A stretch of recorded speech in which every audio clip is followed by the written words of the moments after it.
পর্ব ৫৯৩ মহারানী আদ্রিতা। খিদিরপুর ডকের কোণায় রাখা একটা কন্টেইনারের ভেতরে আদ্রিতার চিত্রাকে বেঁধে রাখা হয়েছিল, আর তাদের মতো দুজন অবলা নারীকে দেখে পাহারায় থাকা রোগা আর মোটা লোক দুটোর মাথা নষ্ট হয়ে গেল। কুশলকে নিয়ে তাদের বিশেষ চিন্তা ছিল না, কারণ এমনিতেও আর আধ ঘন্টার মধ্যে আদ্রিতার চিত্রাকে জলে ফেলে দেওয়া হবে। এই পরিস্থিতিতে লোক দুটো যদি সুযোগের একটু ফায়দা তুলতে পারে তাহলে তাতে ক্ষতি কি? কিন্তু তাদের এই অসৎ উদ্দেশ্য কি সফল হবে? লোক দুটো সময় নষ্ট না করে নিজেদের জায়গা ছেড়ে উঠে দাঁড়ালো। এদিক ওদিক তাকিয়ে যখন তারা বুঝতে পারল যে আশেপাশে কেউ নেই, তখন তাড়াতাড়ি বিড়ি দুটোকে মাটিতে ফেলে উত্তেজিতভাবে হাত কচলাতে কচলাতে কন্টেইনারটার দিকে এগিয়ে গেল তারা। চিত্রা আর আদ্রিতার হাত পা বাঁধা থাকলেও তাদের কান ছিল খোলা। লোক দুটোর কথা কন্টেইনারের ভেতর থেকে দিব্যি শুনতে পাচ্ছিল তারা। লোক দুটোকে নিজেদের দিকে এগিয়ে আসতে দেখে প্রচণ্ড ভয় পেয়ে গেল মা আর মেয়ে। শরীরের সমস্ত শক্তি দিয়ে ঘষতে ঘষতে যতটা সম্ভব পিছিয়ে যেতে লাগলো দুজনে। এই মুহূর্তে আদ্রিতাকে রক্ষা করার সম্পূর্ণ দায়িত্ব চিত্রার। একজন আদর্শ মায়ের মতো মেয়ের সামনে রক্ষা কবচ হয়ে আদ্রিতাকে বাঁচানোর চেষ্টা করতে লাগলো চিত্রা। মেয়েকে আড়াল করে মুখ দিয়ে এক অদ্ভুত শব্দ করতে লাগলো সে। শুনে মনে হলো হিংস্র জানোয়ারের মতো ক্রমাগত লোক দুটোকে পিছিয়ে যেতে বলছে। তবে চিত্রার আওয়াজে বিশেষ কাজ হলো না।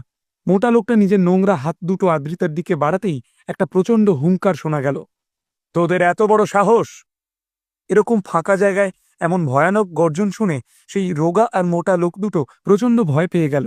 আওয়াজটা কোথা থেকে আসছে খুঁজতে গিয়ে তারা দেখল যে কন্টেইনারের ঠিক বাইরে দাঁড়িয়ে রয়েছে একটা ছেলে। তার চোখ দুটো টকটকে লাল, শরীর থেকে বস দুনিয়া যার বসে। এই সিরিজের সকল পর্ব দেখতে ফেসবুকে টাইপ করুন প্রিমিয়াম স্টোরি এবং সবার আগে ভিডিও পেতে ফলো করে সাথে থাকুন। বেরিয়ে আসছে প্রচণ্ড শক্তিশালী আভা। সূর্যের তীব্র আলোর মতো এক তীব্র জ্যোতি যেন ঠিকরে বেরোচ্ছে তার সারা শরীর থেকে। নীল ছাড়া এমন দৃপ্ত ভঙ্গি আর কার হতে পারে? অবশেষে চোখের সামনে নীলকে দেখতে পেয়ে আদ্রিতার দুচোখ জলে ভরে উঠল। চিত্রা যেন প্রচণ্ড উত্তেজিত হয়ে উঠল। এই অদ্ভুত গৌঙানির বদলে তার গলায় শোনা গেল খুশির স্বর। কে বে তুই? অধৈর্য গলায় বলে উঠল রোগা লোকটা। লোকের ব্যাপারে নাক গলানোর কোনো দরকার নেই, বুঝেছিস? চল ওঠ এখান থেকে আর নিজের চরকায় তেল দে।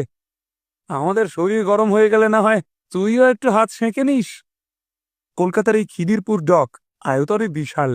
রোজ এখানে হাজার হাজার মাল ওঠানামা করে। নীলকে দেখে প্রথমে লোক দুটো তাকে অন্য কোনো কন্টেইনারের দায়িত্বে থাকা কর্মচারী ভেবেছিল। যেহেতু লোক দুটো কি করতে যাচ্ছিল সেটা নীল দেখে ফেলেছে, তাই তাকেও মেয়ে দুটোর সাথে মস্তি করার অফার দিয়ে ফেলল তারা, যাতে ডকের অন্য কারোর কাছে কথাটা নীল হাঁস না করে দেয়। নীলের মুখ দেখে মনে হলো লোক দুটোর কথা যেন সে শুনতে পায়নি। বড় বড় পা ফেলে লোক দুটোর দিকে এগিয়ে গিয়ে রোগা লোকটার গালে নীল ঠাটিয়ে মারল এক থাপ্পড়। এক চড়েই লোকটা মাথা ঘুরে মাটিতে পড়ে গেল। মাথা ফেটে রক্ত বেরিয়ে এলো তার। খুব বার বেড়েছে, তাই না? সঙ্গীর এই অবস্থা দেখে পকেট থেকে একটা খুর বের করে নীলকে আক্রমণ করতে এগিয়ে গেল মোটা লোকটা। লোকটা আয়তনে নীলের প্রায় 3 ডবল। নীল একটু অবাক চোখে লোকটার দিকে তাকালো, আর মোটা লোকটা তার উপর ঝাঁপিয়ে পড়ার আগেই সর্বশক্তি দিয়ে লোকটার হাত মুচড়ে দিল নীল। একটু দূরে থাকা আদ্রিতার চিত্রা স্পষ্ট শুনতে পেল হাড় ভাঙার মটমট শব্দ। আহ! যন্ত্রণায় চিৎকার করে উঠল লোকটা। ইতিমধ্যেই মুখ লাল হয়ে উঠেছে তার, চোখ দুটো যেন ঠিকরে বেরিয়ে আসতে চাইছে। তবে মোটা লোকটার এই অবস্থা দেখেও নীলের খুব একটা কিছু যায় আসলো না। পরক্ষণেই লোকটার পেটে কষিয়ে একটা লাথি মারল সে। লোকটা যথেষ্ট মোটা সোটা হলেও নীলের লাথি খেয়ে একটা ফুটবলের মতো গড়াতে গড়াতে সোজা কন্টেইনারের দেওয়ালে গিয়ে ধাক্কা খেল। তার শরীর পা থেকে মাথা পর্যন্ত যন্ত্রণায় কুঁকড়ে উঠল। ছেড়ে দিন দাদা, আমাকে ছেড়ে দিন। আমি আমি তো একটা চাকর বাকর মানুষ, দয়া করে আমাকে মারবেন না। মোটা লোকটা এতক্ষণে ভয় পেতে শুরু করেছে। চাকর বাকর? একটা চাকরের মনে আমার বউকে নিয়ে এত নোংরা চিন্তা ভাবনা চলছে, আর আমি তাকে ছেড়ে দেব? তোকে আমি কাঁচা চিবিয়ে খাবো রে শয়তান! নীলের দুচোখে ফুটে ওঠা স্পষ্ট প্রতিহিংসা লোকটাকে যেন একেবারে স্তব্ধ করে দিল। পর মুহূর্তেই নীল লোকটা চুলের মুঠি ধরে টানতে টানতে তাকে হাওয়ায় তুলে ধরল। তারপর সোজা তার মাথাটাকে ঠুকে দিল কন্টেইনারের দেওয়ালে। নীল লোকটাকে এমনভাবে আছড়াতে লাগলো যেন একের পর এক বস্তা লোড করছে সে। কয়েক মিনিট লোকটা নিজেকে বাঁচানোর আপ্রাণ চেষ্টা করল, তারপর একদম শান্ত হয়ে গেল। নীল লোকটাকে ছেড়ে দিতেই ধপ করে মাটিতে পড়ে গেল সে। তবে নীলের রাগ এখনো শান্ত হয়নি। মাটিতে পড়ে থাকা নিস্তেজ মোটা লোকটাকে ক্রমাগত লাথি মেরে চলল সে। নীলের এমন ভয়ঙ্কর মূর্তি দেখে রোগা লোকটা চড় খেয়ে মেঝেতে পড়ে যাওয়ার পরেও সেখান থেকে পালানোর চেষ্টা করছিল, কিন্তু আর কিছুতেই সাহস হচ্ছিল না। তাই চোখ বুজে মটকা মেরে মাটিতে পড়ে থেকে অজ্ঞান হয়ে যাওয়ার নাটক করে চলেছিল সে। রোগা আর মোটা লোকটাকে সায়স্তা করার পর অবশেষে আদ্রিতার দিকে এগিয়ে গেল নীল। তার মাথা নিচু হয়ে গেছে। আদ্রিতার চোখে কিছুতেই চোখ রাখতে পারছে না সে। আদ্রিতার হাতের বাঁধন খুলে দিয়ে নিঃশব্দে সেখান থেকে চলে যেতে চাইল নীল। সাথে সাথে আদ্রিতা নিজের মুখের বাঁধন খুলে ফেলে চেয়ে রইল নীলের চলে যাওয়ার দিকে। 1 মিনিট দাঁড়াও। হঠাৎ নীলকে পেছন থেকে ডেকে উঠল আদ্রিতা। এখন আবার তুমি কোথায় চললে? তোমার মনে কি আমার জন্য এতটুকু জায়গা নেই? কথাটা বলে চিত্রার দিকে এগিয়ে গিয়ে তার হাত পায়ের বাঁধন খুলে দিতে শুরু করল আদ্রিতা। না, আসলে নীল বুঝে উঠতে পারছিল না যে আদ্রিতাকে সে কি জবাব দেবে। সত্যি বলতে আদ্রিতার চোখে চোখ রেখে কথা বলার সাহস ছিল না তার। চিত্রা এতক্ষণে প্রচণ্ড রেগে গিয়েছিল। নীলকে আরও 1 দফা গালাগাল করার জন্য তৈরিও হয়েছিল সে, কিন্তু এমন সময় ওই রোগা আর মোটা লোকটাকে এখনও বেঁচে থাকতে দেখে নিজের রাগ নিজের মনেই চেপে রাখতে বাধ্য হলো সে। চিত্রার বারবার মনে হচ্ছিল যে লোক দুটো এক্ষুনি আবার উঠে দাঁড়িয়ে তাদের সাথে নোংরামো করার চেষ্টা করবে। কি বলতে চাইছো কি তুমি? মা আর আমরা দুজনেই এবার তোমার জন্য কিডন্যাপ হয়েছি। তুমি আমাদের প্রাণে বাঁচিয়েছ ঠিকই, কিন্তু তোমাকে এখান থেকে যেতে কে বলল? এখন এগুলোও আমাকে সহ্য করতে হবে? ছদ্ম রাগের অভিনয় করে গুটি গুটি পায়ে নীলের দিকে এগিয়ে গেল আদ্রিতা।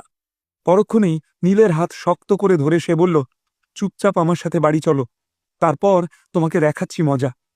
সেদিন রাতে আমি তোমাকে একটাও কথা জিজ্ঞেস করিনি, আর তোমাকে থাকতে বলিনি বলে খুব রাগ হয়েছে বুঝি? শোনো, অত ভাও খেতে হবে না, বুঝলে? তোমার জন্য চিন্তা হয় মশাই।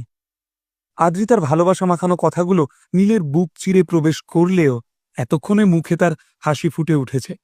ওদিকে মল্লিক গ্রুপ অফ ইন্ডাস্ট্রিজের অফিসে বসে পৃথা আর অর্জুন তখন বাসু গ্রুপকে কিভাবে নতুন করে শহরে লঞ্চ করা যায় তা নিয়ে রাহুল বাসুর সঙ্গে গভীর আলোচনায় ব্যস্ত। এমনিতে সব ব্যবস্থা হয়েই গেছে, কিন্তু বিশেষ কয়েকটা বিষয়ে আলোচনা বাকি ছিল, আর সেই কাজটাই চলছিল এখানে। নীলের নতুন ব্যবসায়িক সন্ধি প্রস্তাব নির্বিঘ্নেই এগোচ্ছিল, কিন্তু নীলের লোকেরা এও খুব ভালো করে জানে যে শহরের বেশিরভাগ ব্যবসায়ী নিজেদের লাভের কথা চিন্তা করেই শুধুমাত্র এই প্রস্তাবে সাড়া দিয়েছে। আজ এই যে এত লোকের ভিড়, এটা শুধুমাত্র তাদের নিজেদের স্বার্থে। আসল লাভের লাভ কিছু হলো কিনা তাতে তাদের কাঁচকলা। কোনোদিন নীল ক্ষমতাহীন হয়ে পড়লে গাছ কাটার পর বাঁদররা যেমন এদিক ওদিক ছড়িয়ে যায়, ঠিক সেই রকমভাবেই এরাও এদিক ওদিক ছড়িয়ে পড়বে। যেহেতু এরা সবাই নিজেদের ফায়দা তুলতে এসেছে আর নীলও সমস্তটাই ব্যবসায়িক স্বার্থে করছে, তাই এদেরকে ধরে রাখতে হলে এমন একটা উপায় বের করতে হবে যাতে সাপও মরবে আর লাঠিও ভাঙবে না। এসব নিয়েই পৃথা, অর্জুন আর রাহুল আলোচনা করছিল। এমন সময় হঠাৎ ঘরের দরজা খুলে হন্তদন্ত হয়ে ভেতরে ঢুকে এলো প্রিয়াঙ্কা। তার মুখ দেখেই বোঝা যাচ্ছে যে খবর ভালো নয়, একটা বিশাল বড় ঘটনা ঘটে গেছে। আমি এখনই খবর পেলাম যে কুণাল লাহা কুশল স্যারকে স্টার হোটেল থেকে তুলে নিয়ে গেছে। কোথায় নিয়ে গেছে কিছুই জানি না। কি? চমকে নিজের জায়গা ছেড়ে উঠে দাঁড়ালো পৃথা। নিজের কানকে যেন সে কিছুতেই বিশ্বাস করতে পারছে না। কিন্তু এটা কি করে হতে পারে? তুমি কি জানো যে খবরটা সত্যি? ম্যাডাম, খবরটা সত্যি না হলে আমি কি আপনাকে বিরক্ত করতাম? সাথে সাথে জবাব দিল প্রিয়াঙ্কা। আপনারা খবরটা এখনো পাননি? প্রিয়াঙ্কার কথা শুনে একে অপরের মুখ চাওয়াচাওয়ি করল পৃথা আর অর্জুন। তারা দুজনেই যেন একেবারে চুপ মেরে গিয়েছে। রাহুল বসু অবশ্য খবরটা আগেই পেয়েছিল, কিন্তু কলকাতায় সে নতুন। তাছাড়া কুশল বরাটের সাথে তার কোনো লেনাদেনা নেই বলে খবরটাকে সে বিশেষ পাত্তা দেয়নি। তবে পৃথা আর অর্জুনের ব্যাপারটা আলাদা। তারা কলকাতার পুরনো বাসিন্দা। শুধু তাই নয়, কুশলের সঙ্গে দুজনের সম্পর্কই যথেষ্ট ভালো। খবরটা এখনো তাদের কানে এসে পৌঁছয়নি মানে এমন কেউ আছে যে চায় না খবরটা তাদের কান পর্যন্ত আসুক। পৃথা ম্যাডাম, অর্জুন স্যার, আপনারা দুজনে এরকম চুপ করে আছেন কি করে? প্রিয়াঙ্কা এতই উত্তেজিত হয়ে পড়েছিল যে হিতাহিত জ্ঞানশূন্য হয়ে পড়েছিল সে। আমি কি কুণাল লাহা বা নীল স্যারকে একবার ফোন করব? কথাটা বলেই নিজের ফোনটা হাতে তুলে নিল প্রিয়াঙ্কা। তার কোনো দরকার নেই, শান্ত গলায় হাত নেড়ে বারণ করল অর্জুন। কুণাল লাহার মতো মানুষ যখন এরকম একটা কাজ করেছে, তখন আমার বিশ্বাস সেটা নীলের ইচ্ছেতেই করেছে। কুণালকে ফোন করে কোনো লাভ হবে না। তার মানে আপনি বলতে চাইছেন যে মিস্টার লাহাকে এই সমস্ত করার জন্য নীল স্যার বলেছেন? প্রিয়াঙ্কা এতটাই হতবাক হয়ে গিয়েছিল যে সে ঠিকমতো কথা পর্যন্ত বলতে পারছিল না। কিন্তু কিন্তু তা কি করে সম্ভব? নীল স্যার আর কুশল স্যার তো... প্রিয়াঙ্কা নিজের কথা শেষ করার আগেই অর্জুন মাঝপথে তাকে থামিয়ে দিয়ে বলল, এরকম অনেক কিছুই পৃথিবীতে আছে যা আমরা জানি না, কিন্তু তার মানে তো আর সেগুলো মিথ্যে নয়। এই ঘটনার পেছনে নীলের আসল উদ্দেশ্য কি সে কথা আমরা কেউই জানি না, তাই এই মুহূর্তে চুপচাপ অপেক্ষা করাটাই সব থেকে ভালো। এদিকে তিনজনে মিলে দ্য এনে ভিলাতে পৌঁছানোর পর সিঁড়ি দিয়ে নিজের ঘরে চলে গেল চিত্রা। সে হঠাৎ একা নিজের ঘরে গেল কি করতে সে কথা অবশ্য বোঝা গেল না।